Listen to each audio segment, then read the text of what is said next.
Okay.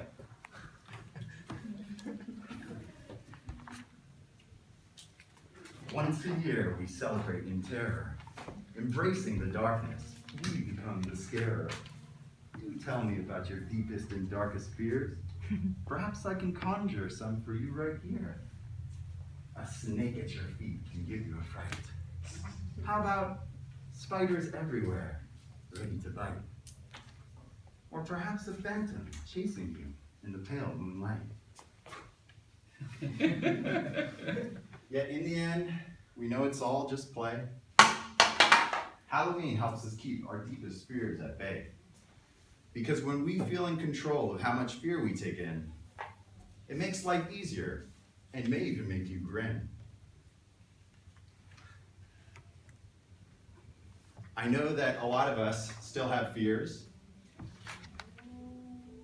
and we wish to make them disappear.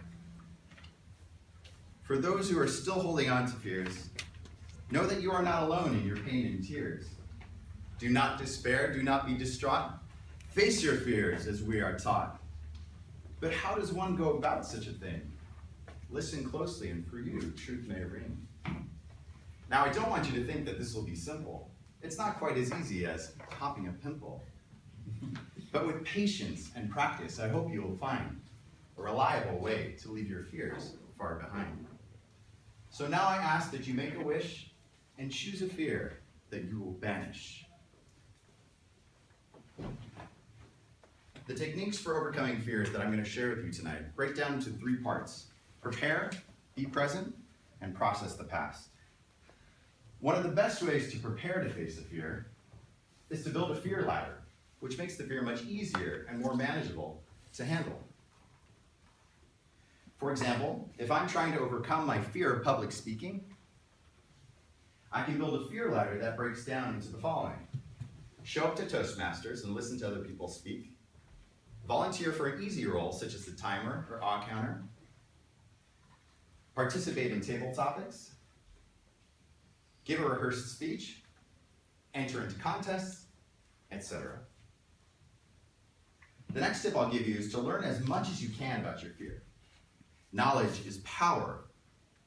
If you haven't considered a committed relationship with Google yet, now is the time.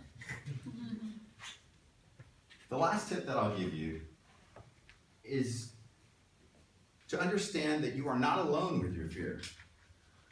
Not only are there other people out there who are also afraid of the same thing, but many of them have even overcome that same fear as you. The next step is to process the past. Give yourself compassion as you're facing,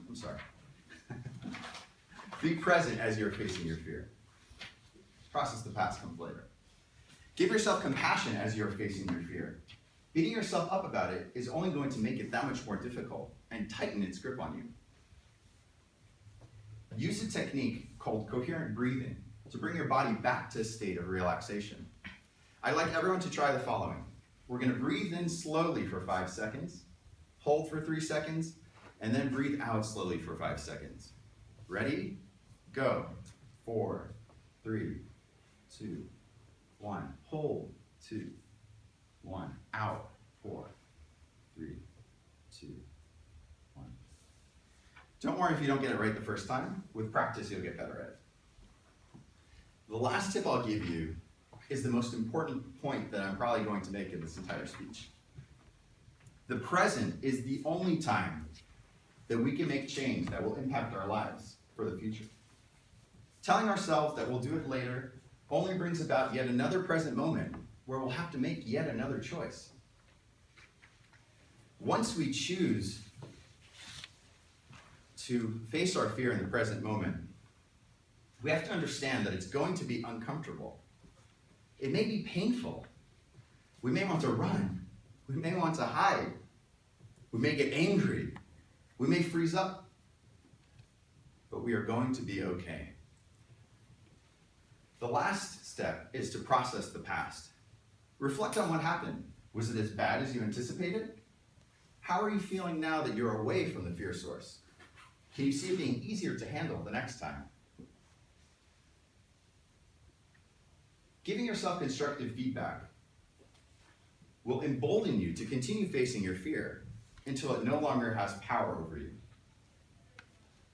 Before I wrap this up, I want to address a common misconception that being free of a fear puts you in even greater danger.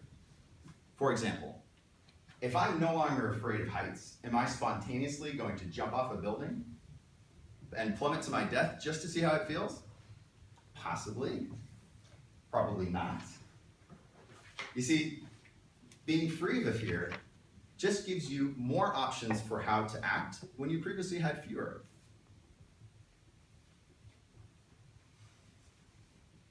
To review what I spoke about tonight, there were 3 steps: prepare, be present, and process the past. I mentioned building a fear ladder, gaining as much knowledge as you can about your fear, and understanding that you are not alone. In order to be present, I suggested to give yourself compassion as you're facing your fear.